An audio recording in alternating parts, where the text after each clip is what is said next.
You say to someone, why are you feeling this way? What's wrong with you today? And they say, I am this way because of that person, because of that circumstance. What they're really saying is that person or circumstance is actually controlling my feelings and controlling my thoughts. Well, anything that's controlling my feelings and my thoughts, I'm victim to, right? So it makes sense then that when things are good, you feel good, and when things are bad, you feel bad, right? So when you start changing the way you think and feel, and it starts producing outcomes in your life, you're going to believe you're the creator of your life and less of the victim of your life. And the hardest part about all of this is just making the time to do it. If you're not even peaceful, there is nothing in your life that you can do in a worthwhile way. To be peaceful essentially means this, that you're not messing your mind. To be peaceful means that your system is at ease. You know how to conduct your mind, you know how to conduct your emotions, your body and your energies. You are peaceful. If you change the picture in your mind, you change the chemistry, you change the fate. So I'll give an example. If I have a picture of love in my mind, the brain releases complementary chemistry, dopamine, pleasure, oxytocin, bond with your loved one, growth hormone, which does exactly what it says. It enhances your growth, and that's why when people fall in love, the chemistry of the brain going into the blood, the culture medium, enhances vitality. People glow when they fall in love. People are healthy when they fall in love. It's not an accident, it's the chemistry of your culture medium. But now I say, but wait, what if I have a picture of fear? I go, oh, well, love chemistry doesn't come out when fear is in the picture.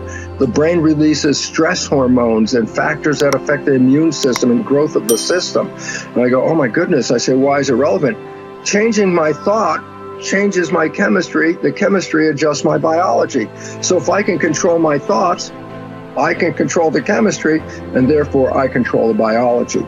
So all possibilities already exist. You don't have to create the possibility. In fact, all you have to do is become aware that it exists. The moment you do that, you're changing the thought and you're producing a different frequency. Now, if the person is astute enough to feel the frequency of the thought in the quantum and not wait for the experience to happen, but the thought of abundance would produce the feeling of abundance. Tell guilt, shame, the past, I've changed my mind. I'm not living condemned. Listening to the accusing voices, I'm forgiven, I'm redeemed, restored, my future is bright. Tell lack, struggle, not having enough, I've changed my mind. That is not my destiny. I will lend and not borrow.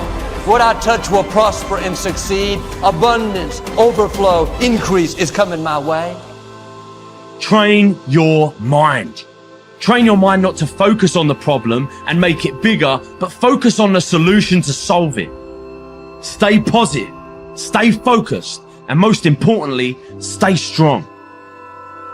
The way we've been using our thoughts are not necessarily productive. As a matter of fact, sometimes our investments of our thoughts are actually counterproductive because our thoughts create a reality that we then have to overcome. So basically it says that we must start to become aware of our thoughts. And why is this important? Because thoughts represent units of energy. Every time you have a thought, you use energy.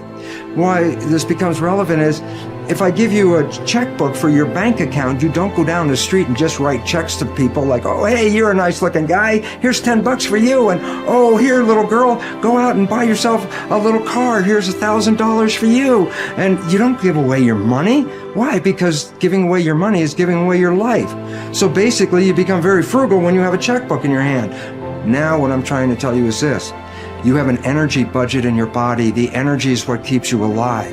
When you start using energy and writing checks where you get no return from your energy, then it's exactly the same as writing checks out of your bank checkbook and giving away your cash. So why this becomes important is the biology of belief reveals how our thoughts create our reality. And if you start investing in thoughts that are counterproductive, thoughts like fear, or what am I going to do, and how am I going to escape this problem, or how's this going to go wrong, and all these other kinds of thoughts that are negative kinds of thoughts, then realize this. You are actually not just using your energy for having these thoughts, But these thoughts are also what come into your reality. What you focus on with your thoughts, your brain will manifest as reality. James from Harvard said, believe and your belief will create the fact. All things are possible if you believe. Well, you know, I studied for a long time. I started to study this book, Think and Grow Rich. And he talks about belief in here. He says, you're not ready for what you want until you believe you can get it. I found that the only two sources of reference we could go to find out anything about ourselves is science and religion. They all say you've got to believe.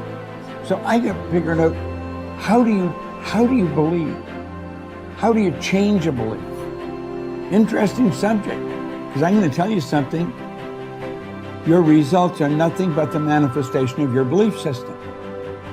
Well, our belief system, now listen carefully, is based upon our evaluation of something. And frequently when we reevaluate a situation, our belief about that situation will change. Let me repeat that. Our belief system is based upon our evaluation of something. Frequently, if we reevaluate a situation, our belief about it will change. I began reevaluating who I was. I started to study. I never stopped studying. And I found as I reevaluated, I had a much higher opinion of myself. I found out things about me that I would have never believed if you had told me. The power that's locked up within us, the marvelous system we've got. Do you know the blood circulates through your veins every 33 seconds, through hundreds of miles of passageway? Bang, just like that, clears all the food in and all the garbage out. Stop and think of the central nervous system. It's the most complex electrical system in the world. And you've got it. Think of your brain, an electronic switching station like that. You can change the vibration of yourself and everything around you. We have awesome powers, and it's all based on what you believe about you. Nothing is so embarrassing as watching someone do something that you said could not be done. People who embrace possibility thinking are capable of accomplishing tasks that seem impossible because they believe in solutions. When you believe you can do something difficult and you succeed, many doors open for you. Big thinkers are specialists in creating positive, forward-looking, optimistic pictures in their own minds and in the minds of others. If you embrace possibility thinking, your dreams will go from molehill to mountain size, and because you believe in possibilities, you put yourself in position to achieve them. The winners in life think constantly in terms of I can, I will, and I am. Losers, on the other hand, concentrate their waking thoughts on what they should have done or what they don't do. If you believe you can't do something, then it doesn't matter how hard you try, because you've already lost. If you believe you can do something, you have already won much of the battle. The first step in becoming a possibility thinker is to stop yourself from searching for and dwelling on what's wrong with any given situation. Sports psychologist Bob Rotella recounts, I tell people, if you don't want to get into positive thinking, that's okay. Just eliminate all the negative thoughts from your mind. Whatever's left will be fine.